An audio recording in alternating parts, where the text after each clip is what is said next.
If you'll remember, I told you back in the beginning of March, I can't cover my brother's troubles. It wouldn't be fair. This is a unique and difficult situation, and that's okay. I know where the line is. I'm wowed by what you did, and more importantly, I'm wowed by how you did it. This was very hard. I know it's not over, but I hope you feel good about what you did for your people, because I know they appreciate it. Let's call it straight. Look at the state. Look at the numbers, look at New Jersey, look at Connecticut, look how they came together. Was it perfect? No. You tell me what is. Obviously, I think you're the best politician in the country. I'm still blown away by that. Look at the numbers. People still are aware that New York and New Jersey and those places have the worst COVID numbers comfortably in the United States of America. All right, joining me now to talk about that is Adam Guillette. He is with the president. He is the president of Accuracy in Media. Adam, setting the Cuomo stuff aside, obviously, as we've been talking about on the show, everyone knows he resigned today. The fact they can lie so blatantly all the time. I mean, New York has the worst numbers in America, and they can look in the camera and say, look at your numbers, good job. What is wrong with these people? Well, he got one thing right. He said they all came together in New York, New Jersey, and Connecticut.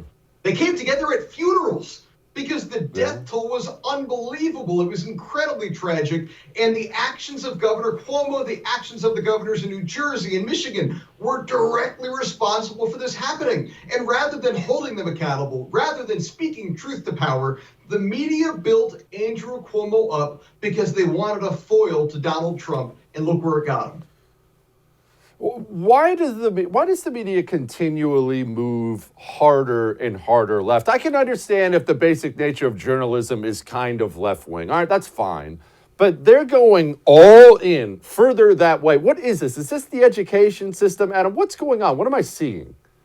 Well, we've got two different things going on. On one hand, you have an incredibly fragmented media landscape. Conservatives listen to talk radio, they read the Post, they watch Fox News and other channels. Leftists watch MSNBC and CNN, and they read the New York Times. So there's no incentive for an outlet like CNN to speak to moderates, to speak to conservatives, to speak to libertarians, because they're not in your key demo. So to get the ratings, they have to tell their audience what that audience wants to hear, even if they know it's not true. And then separately, of course, we see activist journalism. We see people who view this as the opportunity to advance their agenda. New media outlets like Now This literally hire their executives from the Hillary Clinton campaign, the Stacey Abrams campaign, the DNC. Literally, that's where they got their executives. So these are activists hiding under the veil of journalism to push a radical agenda.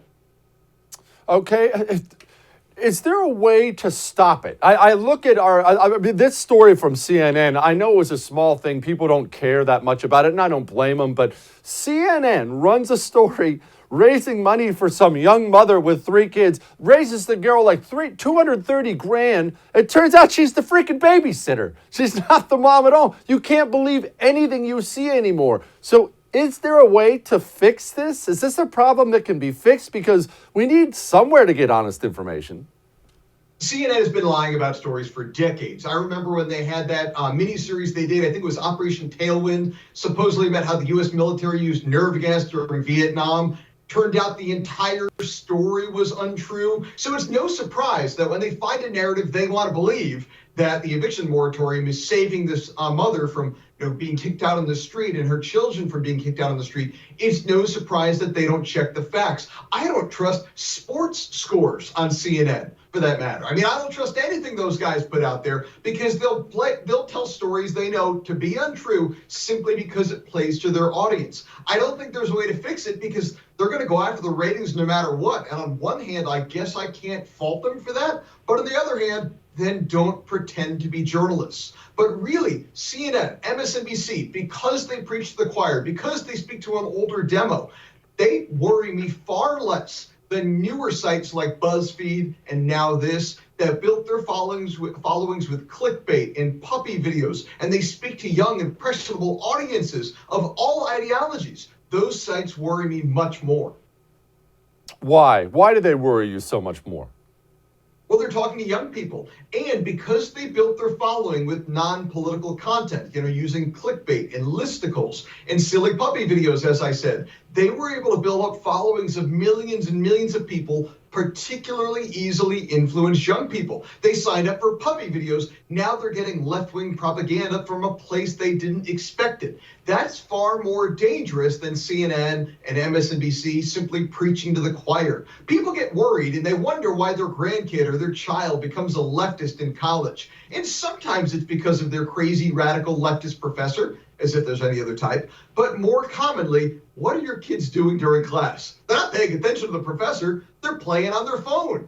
And it's on their phone that they consume the BuzzFeed content, the Now This content, that they see left-wing content from their favorite influencers on social media. That's the stuff that worries me much more than anything else. What can be done about it? I mean, we do have a country, at least presently, that has a free press, right? People can say and put out in general what they want, unless it's right-wing opinions on social media. But we have a free press. What can we do? Because the average person watches this. They watch you and I talk about this, and they're mad, and they want to do something. But can we?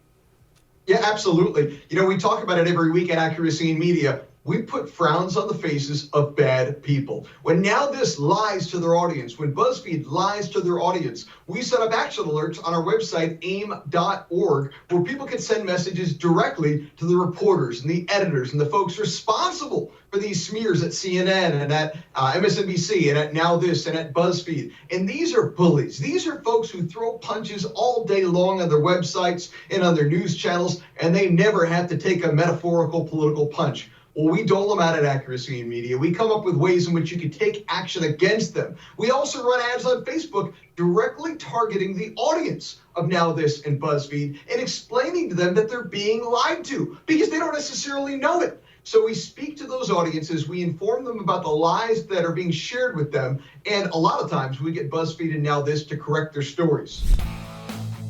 Hey, thanks so much for watching The First on YouTube. If you liked what you saw, go ahead and like and subscribe. You heard me. Like it, subscribe. You'll get a lot more of it and a lot more of me.